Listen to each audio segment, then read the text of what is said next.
For nearly 200 years, brumbies have roamed around the Snowy River.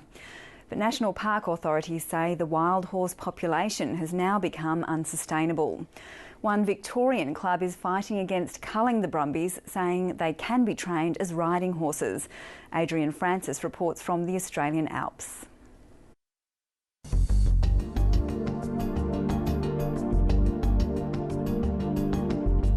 There's nothing quite like being able to see wild brumbies in the wild. It's an absolute thrill. We've got to protect the native flora and fauna, so our goal at the moment is really trying to manage the impact we're seeing from the horses and reduce the number. This is one of the tricks used to remove wild horses from Kosciuszko National Park in southern New South Wales.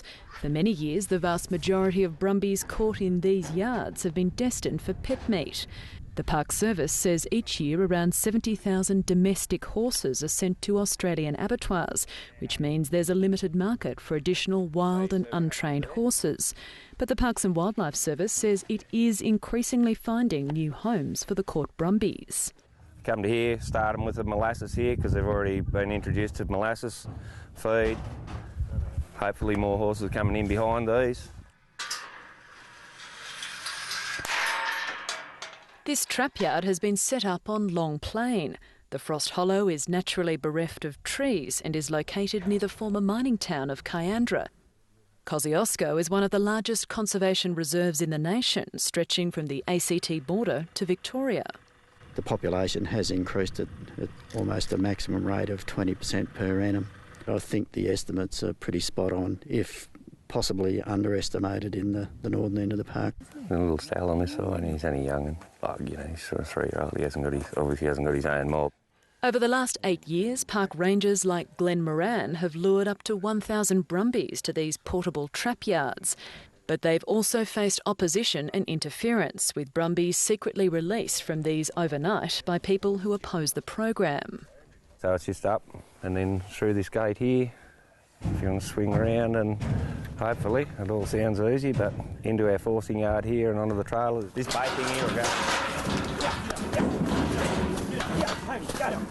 The Parks and Wildlife Service says it developed this technique in association with the RSPCA and other wild horse stakeholders.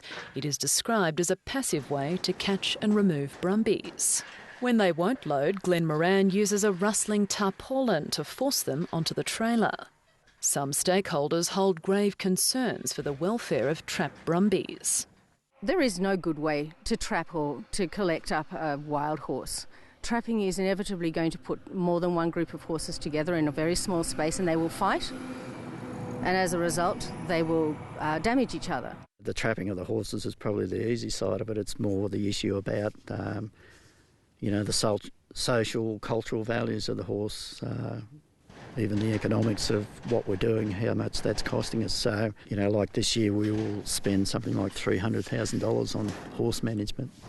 The service is encouraging experienced horse riders to form professional brumby rehoming groups. We've never had one that hasn't been able to be transformed.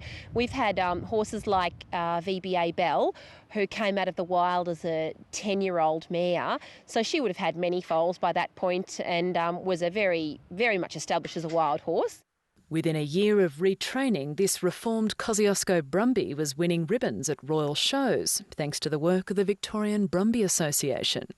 It's really humbling seeing any of these wild horses transform from the total fear that they come in displaying to having the trust in their handlers to tackle things like walking over bridges or being ridden or anything like that. It's just a wonderful thing to see.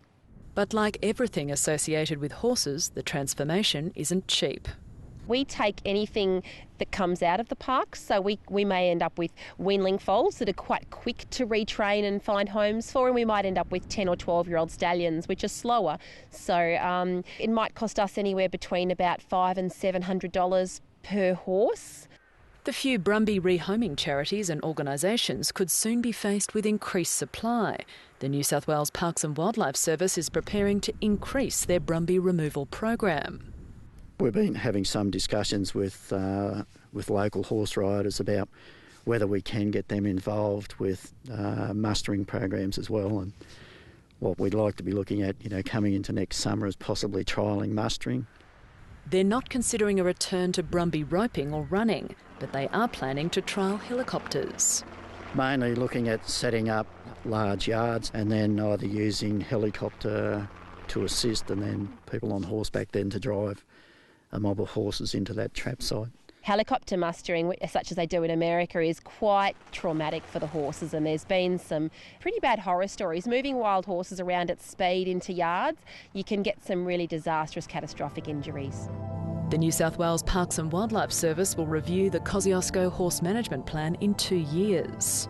Under the National Parks and Wildlife Act, our legal obligation is to protect what's in the park, so we've got no option. We can't back off managing the horse numbers, so it's a matter of how many horses we take out. And that's a really sad thing. They're such a wonderful horse that just lends themselves perfectly to being domestic horses and riding horses.